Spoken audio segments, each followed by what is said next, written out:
Chapter 21. The Lord came to Sarah as he had said, and the Lord did for Sarah what he had promised.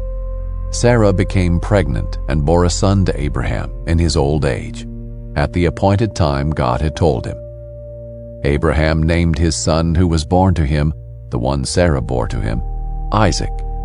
When his son Isaac was 8 days old, Abraham circumcised him, as God had commanded him. Abraham was 100 years old when his son Isaac was born to him. Sarah said, "God has made me laugh, and everyone who hears will laugh with me." She also said, "Who would have told Abraham that Sarah would nurse children? Yet I have borne a son for him in his old age." The child grew and was weaned, and Abraham held a great feast on the day Isaac was weaned. But Sarah saw the son mocking, the one Hagar the Egyptian had borne to Abraham. So she said to Abraham, "Drive out this slave with her son, for the son of this slave will not be a co-heir with my son Isaac." This was very distressing to Abraham because of his son. But God said to Abraham, "Do not be distressed about the boy and about your slave.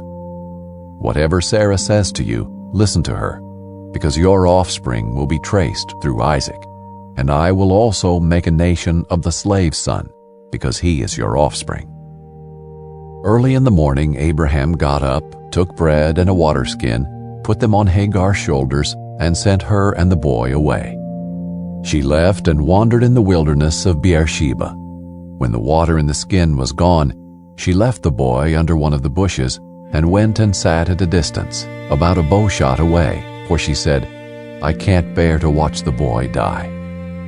While she sat at a distance, she wept loudly. God heard the boy crying, and the angel of God called to Hagar from heaven and said to her, "What's wrong, Hagar?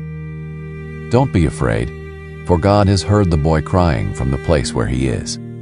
Get up, help the boy up, and grasp his hand, for I will make him a great nation."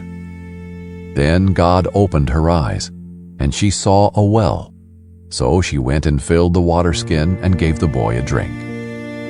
God was with the boy, and he grew. He settled in the wilderness and became an archer.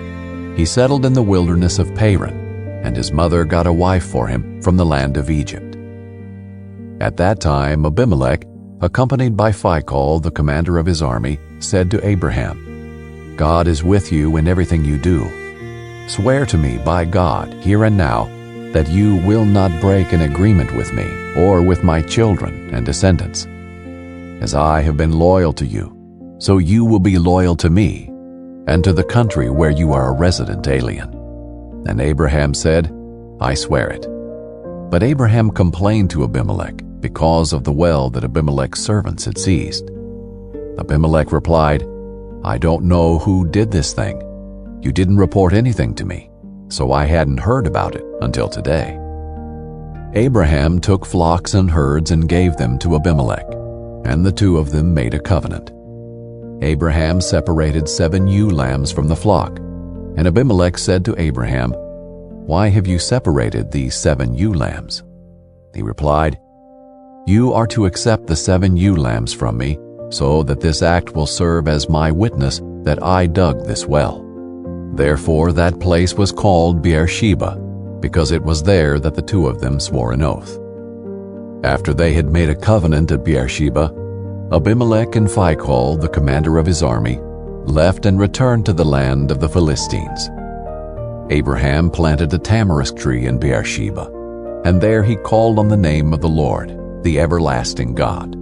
And Abraham lived as an alien in the land of the Philistines for many days.